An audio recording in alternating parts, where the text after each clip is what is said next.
দীপাংকৰ নাথ ডাঙৰী আমাৰ সৈতে আছে। হয়, নমস্কাৰ। আপোনাৰ বৰ্তমান গাহৰি কিমান আছে ইয়াত? এতিয়া মোৰ গোটেইখিনি পোৱালি আৰু ডাঙৰ মিলাই পেলাই টোটেল 35 আছে। 35টা। গাহৰি পালনৰ আগৰ কাহিনী অলপ জানি লওঁ। মই গাহৰি পালনৰ আগত মই কৰিছিলোঁ লেয়াৰ ফাৰ্মিং কৰিছিলোঁ, ইয়াতে কৰিছিলোঁ। এইটো আছিলে 2022 আগষ্টৰ পৰা ষ্টাৰ্ট কৰিছিলোঁ মই। তাৰ আগত যদি যাওঁ, আপোনাৰ পঢ়া শুনা কাম কাজ তাৰ আগৰ সময়খিনি কি কৰিছিল? মই পঢ়া শুনাটো মই একচুৱেলি হাই ছেকেণ্ডেৰীলৈকে ইয়াতে পঢ়ি তাৰপিছত মই বেংগলোৰ গৈছিলোঁ।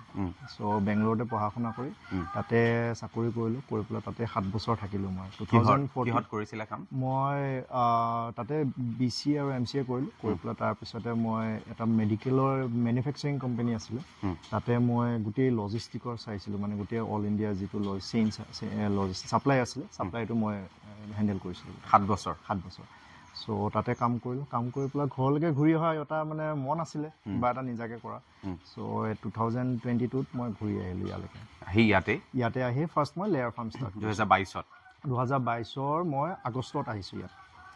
চ' আগষ্টত আহি মই ছেপ্টেম্বৰৰ পৰা কাম ষ্টাৰ্ট কৰিছোঁ লেয়াৰ ফাৰ্মত। মানে কিয় মন গ'ল, মানে কৃষি ক্ষেত্ৰত বা গাহৰি পালন মুৰ্গী পালনলৈ আহিব কিয় মন গ'ল? বেলেগ চিন্তা কিয় নকৰিলে? কৃষি ক্ষেত্ৰ বুলিয়ে মানে একচুৱেলি মেইন এইটোৱে হৈছে যে আমি গাঁৱৰ ল'ৰা, গতিকে সৰুৰ পৰা এইবিলাক বস্তুৱে দেখি আহিছোঁ, খেতি বাতি কৰা বা এতিয়া খেতি বাতিটো অকল সদায় ধান খেতি বা এইটো খেতি কৰি থাকিলে নহয়, কিবা এটাতো অলপ উন্নত যাতে কিবা এটা কৰিব পাৰি খেতিৰ লগত ৰিলেটেডে। চ' সেইটো চিন্তা কৰিয়ে মানে অকণমান মই চাই পেলাই যে নাই এইটো বস্তু কৰিব পাৰি, কাৰণ আমাৰ ইয়াতে ধৰ এইটো বস্তু ডিমাণ্ডটো আছে বহুত বেছি। চ' তেনেকৈ ষ্টাৰ্ট কৰিছিলোঁ মই। আপোনাৰ কামটো সম্পূৰ্ণ বেলেগ আছিল। হয়, তাত আপুনি কোম্পানী কাম কৰি আছিলে, গাঁৱলৈ আহিলে। হয়, ইয়াৰ বিষয়ে কিবা জ্ঞান তেনেকুৱা নহয়। একচুৱেলি মই অনলাইন বস্তুবিলাক ৰিচাৰ্চ কৰিছিলোঁ, ভিডিঅ' চাইছিলোঁ, প্লাছ আৰু মোৰ বেংগলোৰতে চিনাকি হোৱা এজন দাদাই ইয়াত আহি পেলাই এইবিলাক কামেই কৰিছে, মানে তেওঁ গুৱাহাটীত থাকে বাৰু।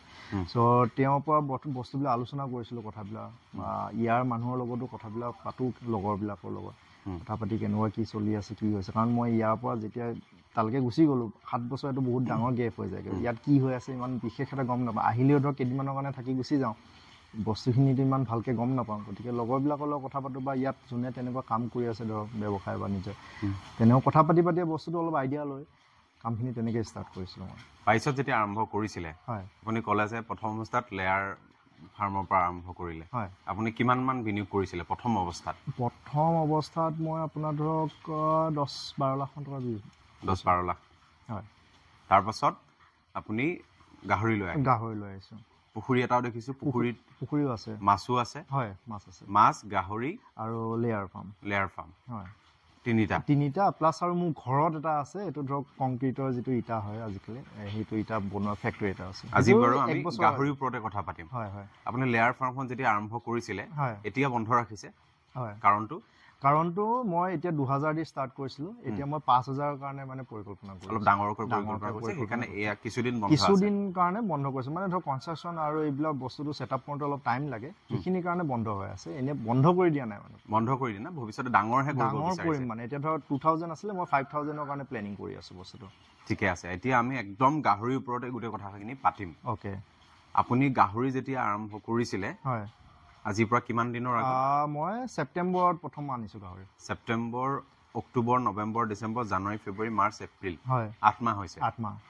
একদম আৰম্ভণিতে আপুনি গাহৰিত বিনিয়োগ কিমান কৰিছিলে বা কেইটাৰ পৰা আৰম্ভ কৰিছিলে? মই আৰম্ভ কৰিছিলোঁ টোটেল 5টাৰ পৰা আৰম্ভ কৰিছিলোঁ। বৰ এটা আছিলে, তাৰপিছতে মই ৰেডি গিল্ট আনিছিলোঁ, গিল্ট 2জনী আনিছিলোঁ, তাৰপিছত পোৱালি আনিছিলোঁ। ৰেডি গিল্ট 3জনী আনিছিলোঁ আৰু পোৱালি 2টা আনিছিলোঁ। কিমান খৰচ হৈছিল টোটেল গোটেইখিনি সেই এনিমেলখিনিৰ নামত? এৰাউণ্ড এপ্ৰক্সিমেট 2 লাখৰ ওচৰ আছে। 2 লাখ টকা খৰচ হৈছিলে। আৰু এই দেখিছোঁ কনষ্ট্ৰাকশ্যনৰ নামত ধৰক আপোনাৰ এইখিনি 1 লাখ টকা খৰচা হৈছে, 3 লাখ টকা খৰচ হৈছে। হয়। এতিয়া বৰ্তমান গাহৰি সংখ্যা কিমান? এতিয়া মোৰ আছে টোটেল 35টা, মানে গোটেই ডাঙৰখিনি মিলাই আৰু পোৱালি মিলাই 35টা হৈছে। 8 মাহত আপোনাৰ বৰ্তমান গাহৰি সংখ্যা 35টা। হয়। আৰু খৰচ 3 লাখ টকা। হয়। তাতেই দানা খৰচটো থাকিব প্ৰতিমাহে দানা খৰচটো কিমান মান খৰচ হয়? এইটো ধৰক আপোনাৰ প্ৰায় 25 এতিয়া প্ৰথম ইনিচিয়েল ষ্টেজত অলপ কম আছিলে, এতিয়া যিহেতু পোৱালি হ'ল, বাঢ়ি যোৱাৰ লগে লগে মোৰ ষ্টেপ বাই ষ্টেপ দানাটোৰ পৰিমাণটো বাঢ়ি গৈ থকাৰ লগে লগে খৰচটো বাঢ়ি গৈ আছে।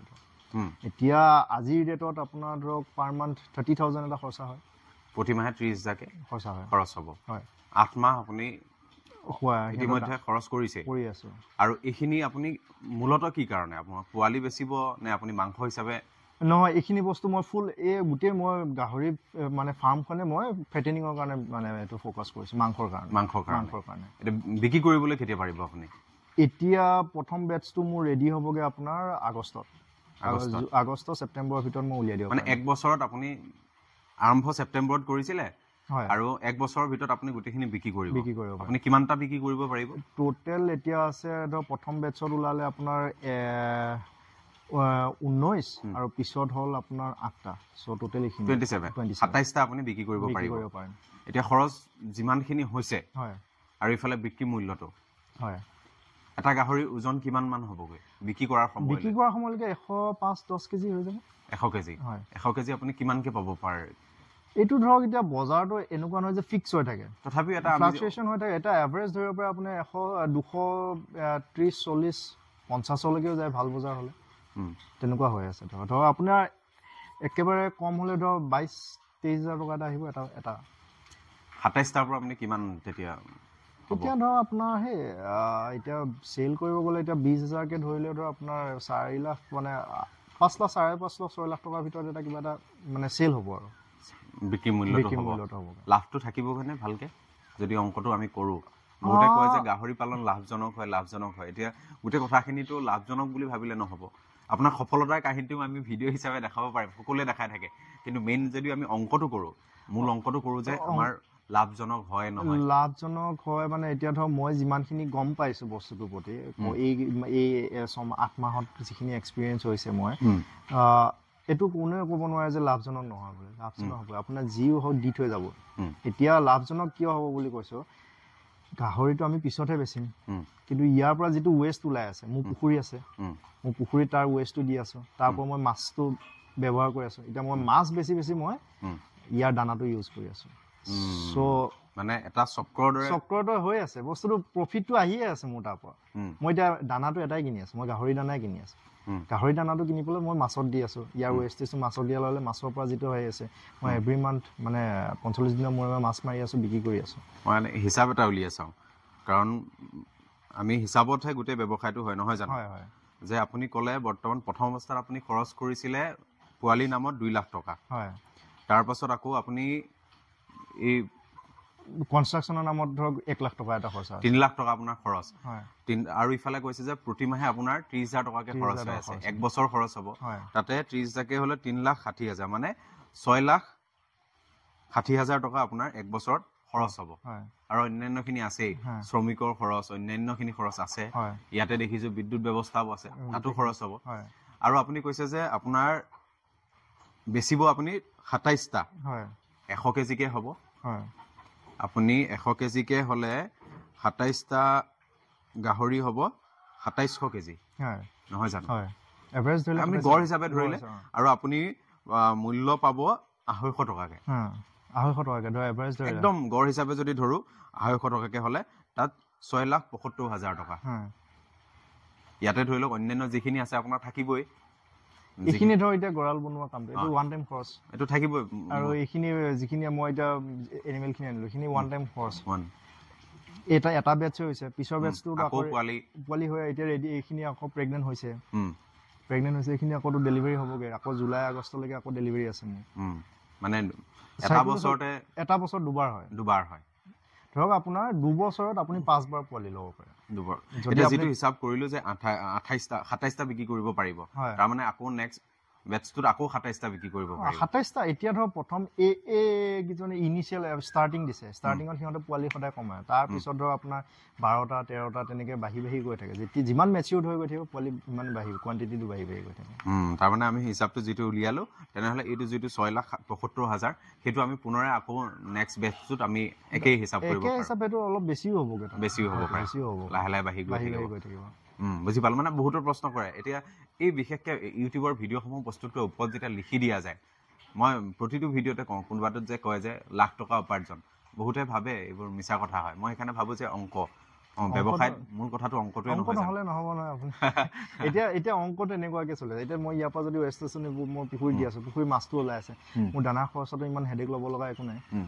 দানা কথাটো বাৰে বাৰে উল্লেখ হৈ আছে, আপুনি দানা কি মানে কি হিচাপত খুৱায়, ওজনৰ হিচাপৰ কথা ওজনৰ থাকে মানে ধৰক আপোনাৰ এতিয়া পাৰ বডি ৱেইট হিচাপত আপোনাৰ ধৰক 3% দিলোঁ এতিয়া। আৰু কি হয় আপোনাৰ বিভিন্ন ষ্টেজত আপোনাৰ দানা পৰিমাণটো বেলেগ বেলেগ হয়। এতিয়া প্ৰেগনেণ্ট হৈ আছে তাইৰ, এতিয়া ধৰক আপোনাৰ মই ডেইলি 2.5 কেজিৰ পৰা 3 কেজিৰ ভিতৰত দানা দি আছোঁ। এতিয়া মানে তাইটো 2 মাহ হৈ আছে, 2 মাহ ৰানিং আছে। তাৰপিছত যেতিয়া বাঢ়ি গৈ থাকিব, অলপ অলপকৈ বঢ়াই গৈ তেতিয়া ধৰক আপোনাৰ সিহঁতৰ এজনী গাহৰি জগিব লগালে 114 দিন লাগে। 114 দিন প্ৰেগনেণ্ট হোৱা টাইমৰ পৰা ধৰি একদম ডেলিভাৰী টাইমলৈ 114 দিনৰ ভিতৰত হ'লে। চ' সেই তেতিয়ালৈকে দানাটো পৰিমাণটো বঢ়াই প্ৰথম মানে মিটিং কৰাৰ পিছতে ধৰক দানা পৰিমাণটো কমাই দিয়া যায়। তাৰপিছত লাহে লাহে ক্ৰমান্বয়ে তাৰ দানাটো বঢ়াই গৈ থকা যায়। তেনেকুৱাকৈ এতিয়া বৰটো তেনেকুৱাকৈ ধৰক এতিয়া ডেইলি মই 2.5 কেজি বা 3 কেজি তাত দানা দি আছোঁ। এতিয়া এইকেইজনী গিল্ড ৰেডি কৰি আছোঁ, ইহঁতৰো ধৰক সেই একেই হিচাপত একেই ধৰক মানে 2 কেজিমানকৈ দানাটো খুৱাই আছোঁ ইহঁতৰ। এতিয়া ধৰক ইফালে পোৱালি থকা আছে, ডেলিভাৰী হৈছে, আজি 9 তাৰিখে হৈছে ডেলিভাৰী। চ' তাইকো অলপ বঢ়াই দি আছে। এতিয়া ধৰক প্ৰায় ডে আপোনাৰ 4 কেজিমানৰ ভিতৰত দানা দি আছোঁ, কাৰণ পোৱালিও এতিয়া গাখীৰ খাই আছে। দিনটোত কেইবাৰ দিয়ে আপুনি? দিনটো 2বাৰ দিওঁ, ৰাতিপুৱা এবাৰ দিওঁ আৰু আবেলি এবাৰ দিওঁ। অলপ আগতে যিটো দিলে সেইখিনি দিছে, আকৌ সন্ধিয়ালৈ এবাৰ দিব। পৰিষ্কাৰ পৰিচ্ছন্নতাৰ বহুতখিনি প্ৰয়োজন, বেমাৰৰ কথাটো আহে, কৰিবই লাগিব সেইখিনি, নহ'লে আপোনাৰ বেমাৰ মানে ইয়াৰ পৰা বিয়পিব, কাৰণ এইটো সিহঁতে গঁৰালৰ পৰা বেলেগত ওলাই যাবই নোৱাৰে। আৰু সেইকাৰণে গঁৰালটো যিমান ৰেগুলাৰ চাফা কৰিব লাগে, তলৰটো পকা কৰি ল'ব লাগে, পকা কৰি পেলাই তাত তেতিয়া যদি পানী মাৰিলে পানীটো গুচি যায়, তাত একো নৰখে। তেনেকুৱা ৰ'দ খাই চাহ তেনেকুৱা কিবা কথা আছে নেকি? ৰ'দটো পৰিব লাগে, ৰ'দটো পৰিলে এটলিষ্ট এটা ৰ'দ পৰিলেও মানে এই বীজাণু চিজাণুবিলাক বা জেগাখিনি শুকাই যায় যে, শুকাই গ'লে তেতিয়া ধৰক ইমান বীজাণুটো বহুত বিশেষ এটা কৰিব নোৱাৰে। আৰু ধৰক সপ্তাহত 2-3 বাৰ পটাছ মানে গঁৰালত ছটিওৱা যায়। বাকী অন্যান্য বেমাৰ তেনেকুৱা বায়'চিকিউৰিটিটো মেইনটেইন কৰিব লাগে। বায়'চিকিউৰিটিটো মেইনটেইন কৰিব পাৰিলে তেতিয়া বিশেষ তেনেকুৱা একো নাথাকে। এতিয়া আপোনাৰ যিহেতু 8 মাহহে হৈছে, হয়, 8 মাহত যিখিনি আপুনি অভিজ্ঞতা লাভ কৰিছে, আপুনি ক'লে যে আগতে আপুনি তেনেকুৱা কোনো ধৰণৰ গাহৰিৰ লগত জড়িতও নাছিল। ক'ৰবাত গৈছেনে, কোনোবা ফাৰ্ম ভিজিট কৰিছে? ওচৰে পাজৰে 2-এখন ফাৰ্ম চাইছোঁ মই তেনেকুৱাকৈ, মানে স্থানীয় যিসকলে কৰি আছে তেওঁলোকৰ পৰা জ্ঞানখিনি লৈছে, ক'ত সাৱধান হ'ব লাগে। আৰু ধৰক কিবা প্ৰব্লেম পালে মই তেওঁলোকৰ, যিহেতু তেওঁলোকে 2-3 বছৰ আগৰ পৰা কৰি আছে, এক্সপিৰিয়েঞ্চ আছে, গতিকে তেওঁলোকক মই সুধি লওঁ, কিবা যদি অসুবিধা পাওঁ বোলে এইটো বস্তু এনেকুৱা হৈছে, কি কৰিব পৰা যায়। আমাৰ অসমত বৰ্তমান গাহৰি পালনৰ ওপৰত এটা বিপ্লৱৰ সৃষ্টি হৈছে, যিহেতু আমি পায়ে থাকোঁ যে বাহিৰৰ পৰা গাহৰি আহি আছে আৰু মূল্যটো ভাল পাই আছে। আগতে আমি 240 টকা 50 টকাত 1 কিলোগ্ৰাম আছিল, এতিয়া গৈ 400 টকা কেজি, 450 টকা, মানে আপোনাৰ জানুৱাৰীৰ সময়ত বা মাঘৰ বিহুৰ সময়ত 500 টকালৈকে বাঢ়ি যায়। কিন্তু যিসকলে খায় তেওঁলোকৰ সংখ্যা বাঢ়ি গৈ আছে, কৰা লোকৰো সংখ্যা বাঢ়িছে। গতিকে মাৰ্কেটখন, বজাৰখন আছে, বহুত ভাল আছে, বাহিৰৰ পৰা আহি আছে।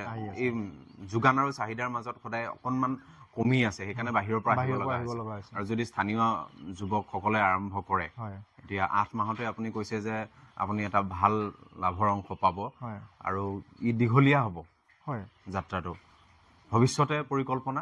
ভৱিষ্যত আৰু আছে ধৰক ফাৰ্মখন এতিয়া মই এইখিনি দি ষ্টাৰ্ট কৰিছিলোঁ, এটলিষ্ট মোৰ প্লেনিং আছে যে মোৰ ডেইলি ধৰক আপোনাৰ 250-300 যাতে মোৰ ৰেডি থাকে মানে ফেটেনিঙৰ কাৰণে। মানে ফাৰ্মখন তেনেকুৱাকৈ ডাঙৰ কৰিম বুলি ভাবি আছোঁ এতিয়া, ষ্টেপ বাই ষ্টেপ ভৱিষ্যতৰ পৰিকল্পনা হিচাপে সম্ভৱ হ'বগৈ সেইখিনি। যিখিনি আপুনি এতিয়া বৰ্তমান যিহেতু কৈছে যে 5টাৰ পৰা গৈ আপোনাৰ এতিয়া বৰ্তমান 28টা 30টা হৈছেগৈ, আৰু বাঢ়িব। এতিয়া এভৰি টাইম আপোনাৰ বাঢ়ি গৈ আছে। এতিয়া ধৰক মই ইয়াৰ পৰা যিখিনি আছিলে 28টা পোৱালি আছে, 28টাৰে ধৰক মই নিজৰ কাৰণে যদি 5টাও ৰাখি দিওঁ, 5জনী মাইকীও ৰাখি দিলে ধৰক আপোনাৰ আগৰ 5জনী আছিলে আৰু 5জনী মাইকীলৈ 10জনী হোৱাৰ লগে একে বেটছতে মোৰ তেতিয়া 100-150 পোৱালি ওলাই যাব, 100-150 এটা বেটছত ওলাব। আপোনাৰ এই কামখিনি আৰু আগবাঢ়ি গৈ থাকক, আপুনি যি পৰিকল্পনা কৰিছে। আৰু আমি যিসকলে আমাৰ এই ভিডিঅ'টো চাই আছে, আপোনালোকৰ মনতো যদি কিবা প্ৰশ্ন আছে আপোনালোকে জনাব কমেণ্টত, আৰু আমি সেই প্ৰশ্নসমূহ উত্তৰ দিবলৈ চেষ্টা কৰিম। আমি আশা কৰিম তেওঁ যিটো পৰিকল্পনা যিহেতু কৰি আছে 5000 লেয়াৰ ফাৰ্মৰ, আৰু যেতিয়া তেওঁ আৰম্ভ কৰিব আমি পুনৰাই আহিম। সপোনবোৰ ডাঙৰ হওক, গাঁওবোৰত এনেদৰে অনুষ্ঠানবোৰ ডাঙৰ হৈ গৈ থাকক, ব্যৱসায়বোৰ। আপুনি কিবা ক'ব বিচাৰিব নেকি? কোনোবা যদি কাৰোবাৰ কিবা কৰিব মন থাকে, মানে আজি কালি কৰিম বা পৰহি কৰিম, দুদিন পিছুৱাই নথয় ন, দুদিন আগতেই কৰিবলৈ, মানে যেতিয়া ভাবিছে তেতিয়াৰ পৰা আৰম্ভ কৰিবলৈ। কাৰণ এদিন পিছুৱাই গ'লে বহুত পিছুৱাই যোৱা যায়। প্লেনিং কৰি থাকিলে নহ'ব, তাৰ এক্সিকিউশ্যনটো কৰিব পাৰিলে কৰাটো মেইন, ভাবাটো সকলোৱে ভাবি আছে। এবাৰ যদি আপুনি ধৰক মূৰটো সোমোৱাই দিলে ন, গোটেই গাটো ওলাই যাবগৈ। মাথাটো সোমোৱাই দিয়াটোৱে হৈছে কথা।